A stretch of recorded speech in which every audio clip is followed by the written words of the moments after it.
film came about as a result of talking to the men in the film and working with them. Myself working in homeless hostels, and the need to document these lives and to work with the men comes from both of us and from the whole group. During the making of the film, we heard stories of really, truly rootless lifestyles, people living on the road, tramping, as they called it, from town to town, looking for work, being hired and fired in pubs, in towns across the country.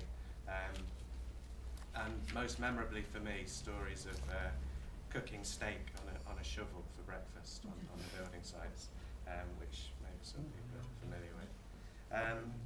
So that lifestyle continued until either an accident or drink got to people, and people would become homeless or fall into physical ill health and mental ill health, among other things. And at that point, someone really has no control over their lives. So the idea behind the film was to return an idea of control to people's lives. So we created a space where hopefully that was possible, and hopefully that comes through in the film. The whole film was planned by the group from where we went, how we went there, where we stayed. It was a collective decision. Everything was. The group called itself the Long Distance Gang in homage to the ways that they had worked in the past. Long distance kiddie, I think, was the term given to these men who would travel working. It was humbling, and I was just amazed by the wit and intelligence and bravery of the men that we worked with. So from my point of view, I hope some of that comes through in the film as well. I'll just hand you over to Julie. I do a fair amount of work within my own community. I'm very proud. I'm very proud to be Irish, to be of Irish heritage, and I recognise that the Irish have been very successful in this country.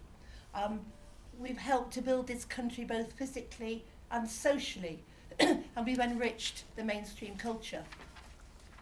However, I think that we do have an ambivalence towards some of the people whom we might see as failures for one reason or another, and we tend to push our failures under the carpet as a community.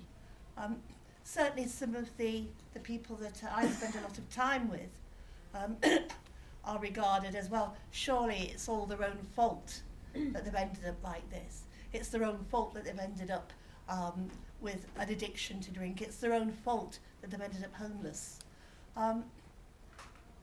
My experience of talking with some of the people in the film has been that it surely was not their own fault. It is no coincidence that so many Irish men who came over here in the 50s and the 60s and who made great sacrifices and sent money home in the lean years were very much oppressed through the work. They were hired in the pub, they were fired in the pub, they were paid nightly in the pub, and they were forced to drink their wages in the pub. And if they didn't do this, they were an outcast and they didn't get the work. So what happens to them when they reach the end of the road? Who wants to know? I have met more wisdom, more intelligence from some of the men that you will see on this film than I ever did in any university. And they humble me because they have no idea of their own worth. They see themselves as not being worth very much at all. They probably experienced child labour in Ireland when they were younger. Almost certainly they will have experienced poverty. And they've come over here and they have not been rewarded for the work that they've done. It's a travesty and it's a tragedy both for this country and for the home country, Ireland. What else can I say about the film? we decided to work in a way that took all the labels off of the group of us. There were 12 of us, and we thought, well, we won't have any helpers, we won't have any volunteers, we won't have any vulnerable people who need assistance, we won't have any drinkers, and we won't have any pioneers. We will just be 12 people who believe in one another, and who trust one another, and who agree to travel together. So this was our journey.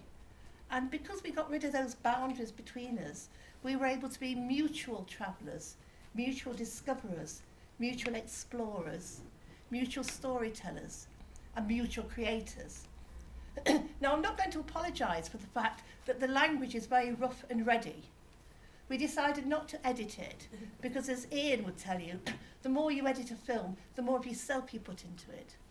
So the language is as it stands, and I apologise for a few blue words. I warn you in advance, there is an occasional F, and there is an even less occasional C, but those words are there, so you are warned in advance. I'm going to say very little more, except to introduce you to Sean Lynch, Tom Coffey, Tom Sweeney, Pat Kelly. They're going to take over from me, and they're going to tell you the story of the Gallant Sweeneys. Thank you very much. Thank you.